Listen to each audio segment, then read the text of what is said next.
Hi there boys and girls, Brucie here. How are you all doing out there? I hope you are doing well. Here I am with another Ask Brucie, and this time I was asked, what one piece of advice do you wish you had been told when you were starting out playing and learning the guitar? I think it's taken me a long time to get to this point of realization, and so if someone had told me when I was starting out, this probably would have been the best piece of advice or the best lesson. It was rather than just learning scales, you know, the usual things, learning all the scale shapes, learning all the patterns, actually learning intervals. Intervals is where it is at. And this is something that I am really pushing with my students now. Now, you know, it took me a while to figure out, and it took me actually spending some time being taught by other teachers. That's what makes approaching the guitar a lot easier, is if you know intervals rather than just knowing a shape. If you know what those notes are in relation to a single point. So you could do that in terms of a scale by knowing that, you know, first flat 3, 4, 5, flat 7, 1 for a pentatonic scale. But more useful would be knowing where the intervals are across the strings.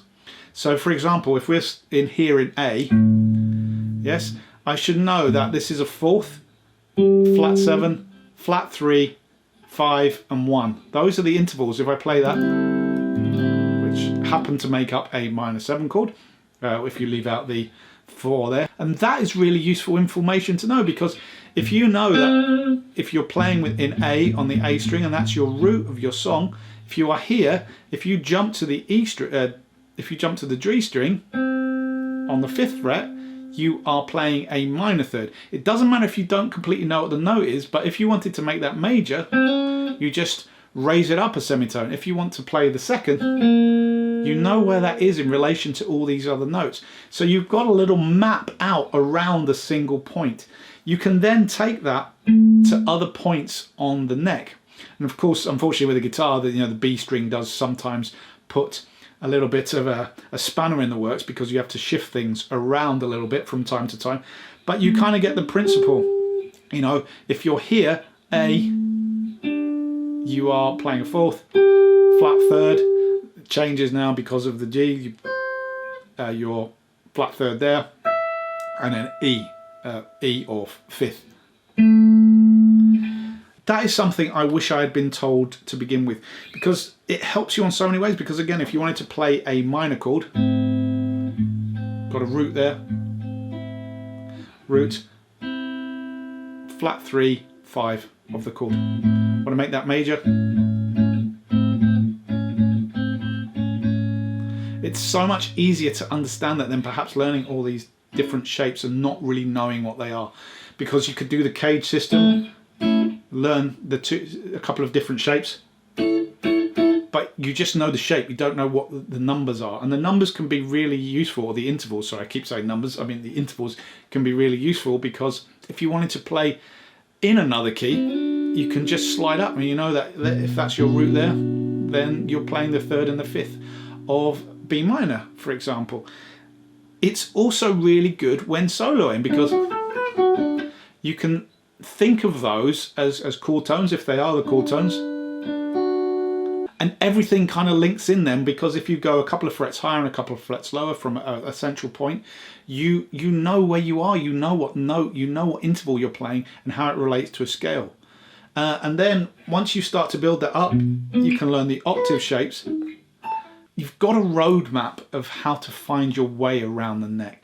And so I feel like if I had spent some time doing that when I first started out, I would have progressed so much faster than just learning shapes, not really knowing what anything was in relation to anything. So, you know, one day I'm playing a pentatonic and it's working, and another time I'm playing it and it's not working with something. Because I don't know what, you know, I'm playing it over another chord, I'm playing it over something I don't quite work, but all I know is a shape. I don't know what any note is, I don't know what it is in relation to anything.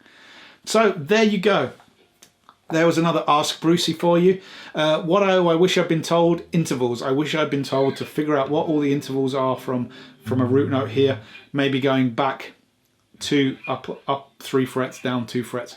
It doesn't really matter. Again, what I mean by that is, so if I'm playing that interval there, I know that's a root and a fifth. So if I go there, it's a root and a fourth.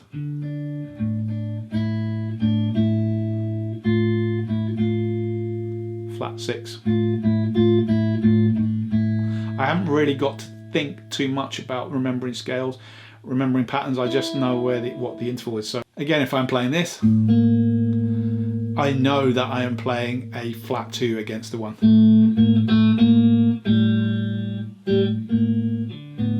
Sorry, so I'm holding the guitar in a funny way to get it in, so I'm struggling here. There we have a second or a ninth.